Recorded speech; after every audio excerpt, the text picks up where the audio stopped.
Suez canal ഈജിപ്തിലൂടെ കടന്നു പോകുന്ന 164 kilometre ദൈർഘ്യമുള്ള ഒരു കനാലാണ് സൂയസ് കനാൽ. ഈ കനാൽ മെഡിറ്ററേനിയൻ കടലിനെയും ചെങ്കടലിനെയും തമ്മിൽ ബന്ധിപ്പിക്കുന്നു.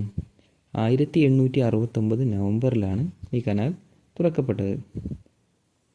ഫ്രഞ്ച് ഡിപ്ലോമാറ്റായിട്ടുള്ള ഫെർഡിനൻഡ് ഡി ലെസപ്പാണ് ഇതിൻ്റെ നിർമ്മാണത്തിന് നേതൃത്വം നൽകിയത്.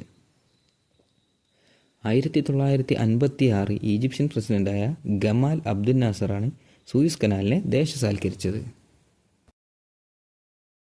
1914 ഗതാഗത യോഗ്യമാക്കിയ 77.1 കിലോമീറ്റർ നീളമുള്ള അറ്റ്ലാന്റിക് ഓഷ്യനെയും പസഫിക് ഓഷ്യനെയും തമ്മിൽ ബന്ധിപ്പിക്കുന്ന ഒരു കനാലാണ് പനാമ കനാൽ.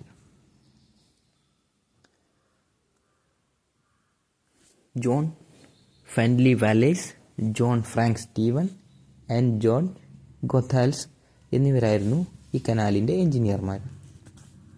1999 വരെ പൂർണ്ണമായും അമേരിക്കയുടെ നിയന്ത്രണത്തിലുള്ള ഈ കനാൽ അതിനുശേഷം പനാമയ്ക്ക് വിട്ടു നൽകുകയുണ്ടായി. ഇപ്പോൾ ഈ കനാലിൻ്റെ പൂർണ്ണ നിയന്ത്രണം പനാമയ്ക്കാണ്.